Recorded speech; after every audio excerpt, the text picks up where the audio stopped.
Agora nessa parte da aula, vamos falar sobre acionamentos de motores elétricos, começando então pela partida direta.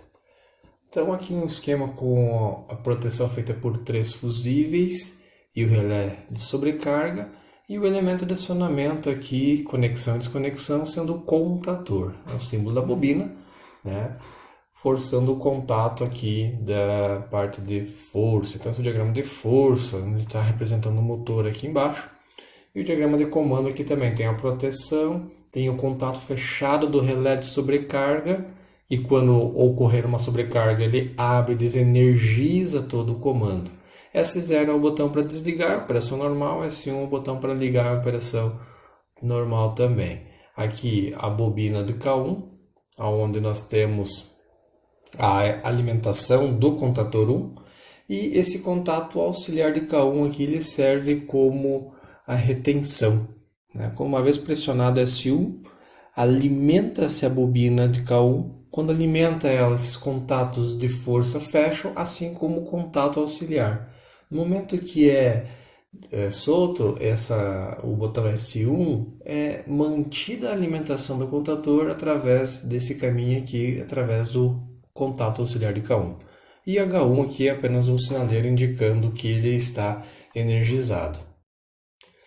Para o dimensionamento, né, então pegamos aqui um exemplo, um motor de 20 CV, 6 polos, da WEG, possui um tempo de partida estimado em 2 segundos. Então, para a alimentação em 220 volts, a corrente dele é de 56 amperes, e para 380 a corrente vai para 32,54. Pegando a relação da corrente partida pela corrente nominal, né, quantas vezes a corrente vai aumentar na partida, 7,5 vezes, o que resulta numa corrente partida de 244 amperes. Então esses dados vão ser utilizados depois para dimensionar o fusível. O contator ele é feito basicamente pela corrente nominal, então a corrente nominal do contator deve ser superior à corrente nominal de 32 amperes. No caso, um CWM40 atende essa faixa.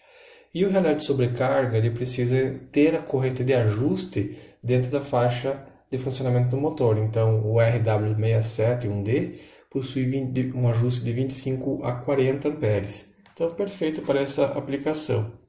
Então, o fusível, veja só, aqui trazendo apenas a curva de 35 e 50 amperes, para 244 amperes de partida durante 2 segundos, esse ponto aqui fica acima do 35 e abaixo de 50. Portanto, o fusível a ser escolhido é o fusível de 50 amperes. Se porventura for substituído os fusíveis e o relé de sobrecarga, é possível então fazer uso do conjunto disjuntor motor e contator. Então, basicamente, o dimensionamento do disjuntor motor é feito pela corrente nominal do motor, onde o ajuste fino é feito através desse ponto aqui de ajuste. Então, basta que a faixa de ajuste do disjuntor motor contemple o valor da corrente nominal. O segundo acionamento, então, a partir da estrela triângulo, basicamente é uma alternativa, né, para amenizar a corrente de partida. Então, utiliza-se do esquema de ligação do motor, normalmente o motor com acesso aos 6 terminais, onde a gente faz a configuração dele. No primeiro momento vai se configurar em estrela, no segundo momento em triângulo. Bom, o diagrama de força, o diagrama trifilar, aparece então agora não só contator K1, como apareceu na partida direta, mas aparece o K2 e o K3. Então o que acontece? O contator 1 é o contator que vai estar sempre sendo acionado. Quando a partida for inicializada, ele vai conectar as 3 fases nesses 3 terminais do motor, junto com o contator 3, enquanto o contator 2 vai estar desligado. Quando ocorre o fechamento do contator 3, junto com o K1, eu estou conectando esse motor aqui na configuração em estrela. Passado-se um tempo suficiente para ele embalar e reduzir a corrente de partida, então o contator 3 ele é aberto e entra então o contator 2. Dessa forma, vai fechar a conexão em triângulo. né? Então agora ele vai receber a tensão nominal nas bobinas. O que acontece? Na ligação estrela, o motor poderia estar recebendo uma tensão maior, mas ele está recebendo a nominal, porque a rede aqui não muda, continua sendo os 380. Então, quando você passa para a ligação em triângulo, é que vai ocorrer a tensão nominal vai ser transferida para o motor, né? Então, somente após embalar. Uma desvantagem é que não é possível fazer esse tipo de acionamento sob carga. Então é necessário aliviar a carga primeiro para fazer a partida, porque o motor perde muito torque durante este acionamento. Aqui nesse diagrama nós temos então o comando, onde nós temos novamente a proteção feita por fusível, né? O relé térmico, o contato auxiliar relé térmico está aqui também. E nós temos o botão aqui de desliga geral e o S1. Notem que agora vai aparecer um KT1, esse símbolo aqui é um temporizador. Quando a gente pressiona S1, vai ligar então o contator temporizador 1, né? Vai fechar o contato através desse contato auxiliar, o KT1, que vai energizar o contator 3. Energizando o contator 3, vai fechar o contato auxiliar de K3, que vai energizar o contator 1. Energizando o contator 1, acontece que eu vou fazer a retenção novamente pelo contato auxiliar aqui nesse ponto. Então eu vou manter a alimentação, porque eu preciso manter energizado esse contator auxiliar para que ele continue contando o tempo. Quando contar o tempo da partida, 5 segundos por exemplo, vai ocorrer então a comutação, vai ocorrer então a mudança do contato auxiliar estrela vai abrir novamente, o contato triângulo vai fechar, energizando aí por fim o K2, né? Então permanece no final o K1 e o K2. Vamos ver aqui no próximo, um passo a passo, onde a gente está vendo então os pontos de energização. Vocês vão poder então estar voltando no vídeo ali para revisar essa etapa. Pressionando então S1 ocorre então essa energização, contou-se o tempo, agora ele vai fazer a comutação para o estágio final, né, de operação, onde fica o K1 e o K2 energizando o motor, e aqui no esquema também no diagrama de comando eu também permaneço com a alimentação do contator temporizador, né, relé temporizador, melhor dizendo, e o K1 como é o contator principal e o K2 fazendo o fechamento em triângulo desse motor. Para a parte do dimensionamento, nós temos aqui então um outro exemplo, um motor de 100 CV, 2 polos, né, ligado em 380 volts. Então vamos verificar como é que fica o dimensionamento nesse caso. A corrente nominal em 380 é de 134 amperes e a corrente de partida é 8,2 vezes maior do que esse 134, ou seja, é um valor bem elevado se fosse fazer uma partida direta. Como vai ser feita uma partida de estrela-triângulo, vai ocorrer uma redução. Já vamos ver isso aí.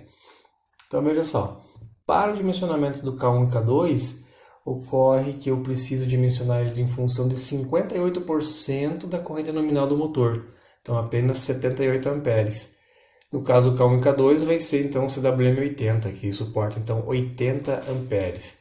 Dá para imaginar que os 58% em função deles estar conduzindo a corrente de fase no motor e não a corrente de linha. Então há uma relação ali bem interessante do sistema trifásico. Vale a pena aí dar uma olhadinha nos circuitos trifásicos, conexões estrela em triângulo para relembrar corrente de fase e corrente de linha. Já o contator 3 ele é utilizado somente na partida e por ele vai circular apenas 33% da corrente nominal. Então o dimensionamento dele é a partir de 33% da corrente nominal. Nesse caso então 44 amperes, que resulta num CWM 50. Tá? O relé de sobrecarga então vai ser utilizado também para monitorar a corrente de fase desse motor, então vai ser dimensionado para 58% a corrente nominal, bastando ele ter a corrente de ajuste, no caso o RW67 2D, possui corrente de ajuste de 63 a 80.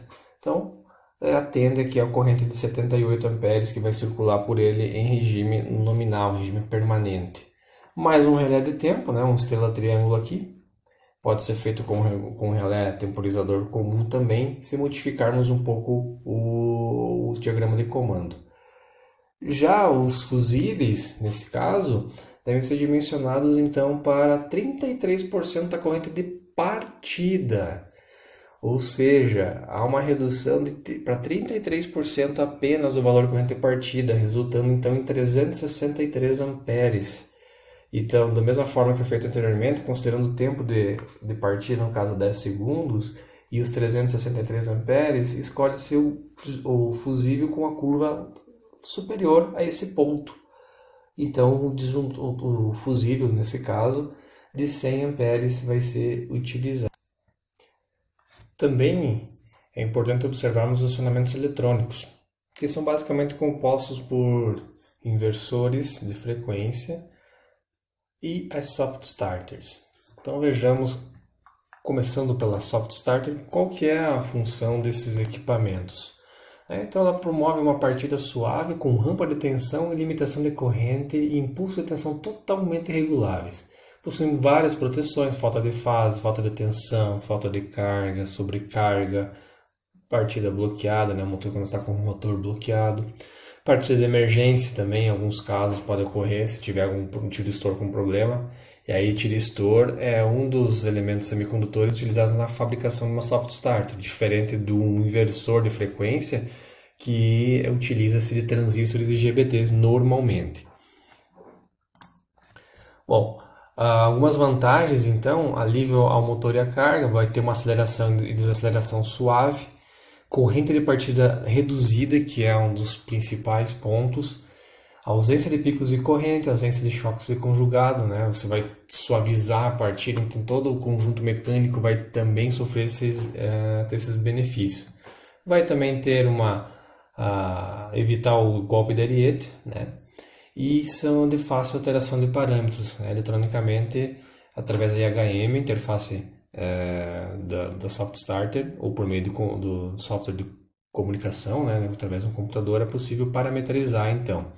Desgastes reduzidos, intervalo de manutenção mais longo e maior vida útil do acionamento. Baixas solicitações na rede, porque não tem grandes picos de corrente, vai ocorrer então um alívio da rede. Aqui um exemplo, a partida direta consome uma corrente muito elevada na partida. A partida de estrela triângulo minimiza esse efeito, mas na hora de ocorrer a transição de estrela para o triângulo, ocorre um outro pico. E a soft starter não, você pode regular, pode definir qual que é esse máximo valor de corrente que vai ter durante a partida. Então fica bem mais interessante. Ela pode ser utilizada também em algumas formas de frenagem. Pode ocorrer então a parada suave, por exemplo, parada de bomba. Então, no momento que você quer parar, você vai ter um tempo maior. Então a curva em verde aqui mostra um tempo maior, uma suavizada na hora da parada.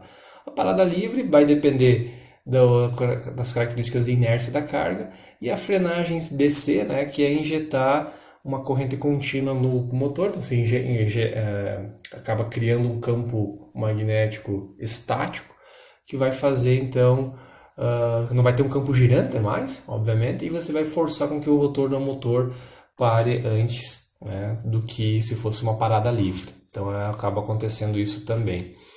Então isso é uma vantagem que você não tem quando você está fazendo uma partida direta, por exemplo, somente com contatores.